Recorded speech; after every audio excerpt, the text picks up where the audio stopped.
ইমান কি জিনিস? ইমান তো এমন একটি জিনিস নয়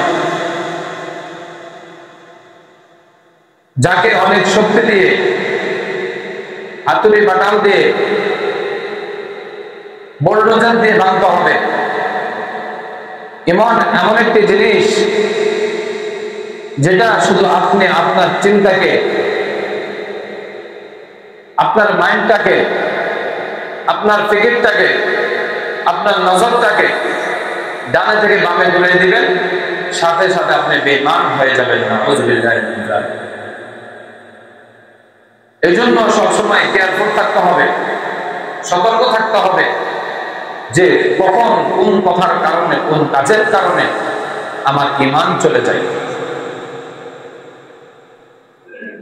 আপনাকে সাধারণ মানুষ যদি কখনো বলে আপনি তো ভাই বেঈমান, আপনি ওই ব্যক্তির উপরে রাগান্বিত হয়ে যান যে সে আমাকে বেঈমান বলেছে, কিন্তু এর চাইতে অনেক জঘন্য কাজ করেছেন আপনি। কাজটা ছোট, শুধু চিন্তা করেছেন, এই চিন্তার কারণে আপনি বেঈমান হয়ে আছেন, আপনি নিজেও জানেন না। আপনি এখন মসজিদ থেকে বের হয়েছেন নামাজ পড়ে, এমনও হতে পারে মসজিদ থেকে বের হয়ে আপনি এমন একটি কথা বলেছেন যে কথার কারণে আপনি বেঈমান হয়ে গিয়েছেন। যে সময়ের মধ্যে আপনি বেঈমান হয়ে গেলেন, এরপর থেকে আপনার কোনো আমল কাজ আসবে না।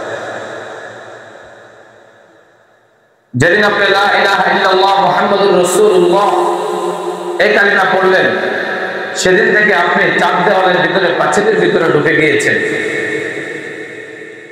এখন আর আপনার জন্য স্বাধীনতা থাকবে না।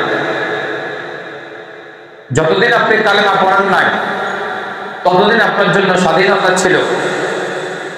আপনি যা ইচ্ছা তাই বলতে পারতেন, যা ইচ্ছা তা খেতে পারতেন, যা ইচ্ছা তা করতে পারতেন। কিন্তু যেদিন আপনি কালিমা পড়ে মুসলমান হয়েছেন, রব্বে কারিমের উপর ঈমান আনয়ন করেছেন, কিয়ামতের দিবসের উপর ঈমান আনয়ন করেছেন, সেদিন থেকে আপনার কথা পরিধি হয়ে যাবে। এটা নির্ধারণ করতে হবে আপনি কি কথা বলতে পারবেন, কতটুকু চিন্তা আপনি করতে পারবেন, কোন খাবারটা আপনি খেতে পারবেন, আপনার জন্য একটা নির্ধারিত হয়ে যাবে। এই জন্য ঈমান একটা খুব ভালো একটা জিনিস। আপনার চিন্তা ভাবনার কারণে ঈমান চলে যেতে পারে, আপনার কথার কারণে ঈমান চলে যেতে পারে।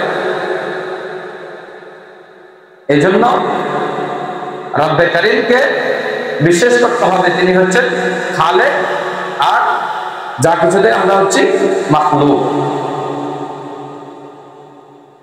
এখন প্রশ্ন, আল্লাহ তাআলাকে তো দেখা যায় না, ছোঁয়া যায় না, আল্লাহ তাআলার অস্তিত্ব কিভাবে বিশ্বাস করে?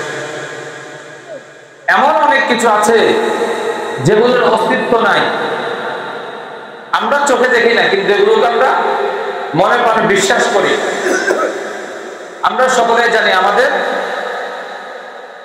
চক্ষু শক্তি আছে, দৃষ্টি শক্তি আছে, কিন্তু এই দৃষ্টি শক্তি কখনো দেখা যায় না, কিন্তু আমরা কি করি? বিশ্বাস করি।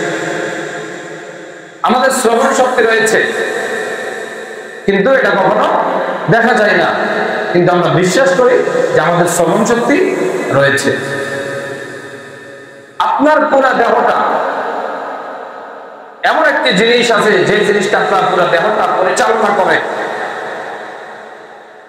কোথায় আছে? সেটা পুরো দেহের ভিতরে আছে, সব জায়গায় আছে, কিন্তু জিনিসটা দেখা যায় না। এমন এক মহামূল্যবান সম্পদ, যেটা যদি আপনার শরীর থেকে নাই হয়ে যায়, তখন আপনাকে আর কেউ মানুষ বলবে না, তখন আপনাকে লাশ বলবে।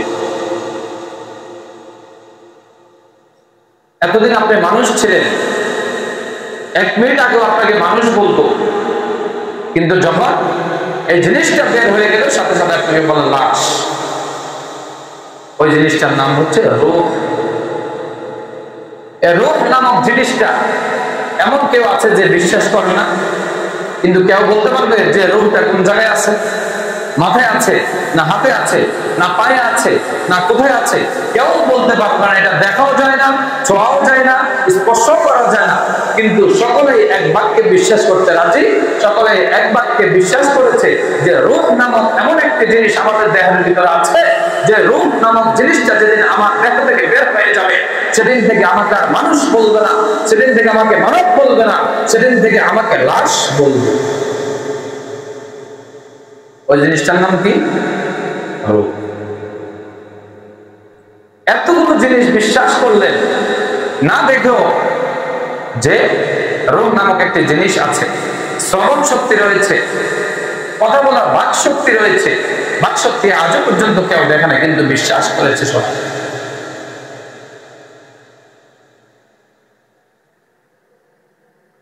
তেমনি ভাবে এই দুনিয়াটা হচ্ছে একটা রূহের মতো, একটা দেহের মতো। পৃথিবীটা একটা মানুষের দেহের মতো। এই দেহে মাথা হিসেবে সৃষ্টি করেছেন আল্লাহ তাআলা আসমানকে, আর এই দেহের পা হিসেবে সৃষ্টি করেছেন আল্লাহ তাআলা জমিনকে।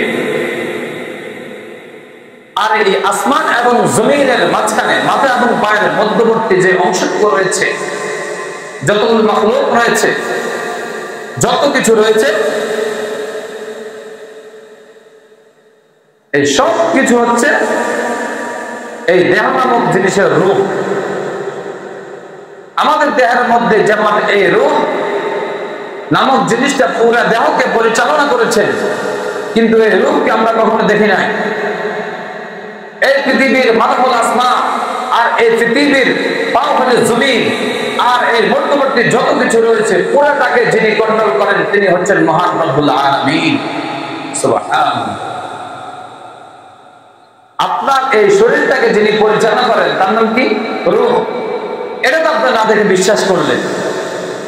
এটা যদি আপনি বিশ্বাস করতে পারেন তাহলে এই পৃথিবী আসমান জমিনকে যিনি পরিচালনা করেন তিনাকেও বিশ্বাস করতে হবে তিনি হচ্ছেন মহান রব্বুল ইজ্জত আল্লাহ তাআলা।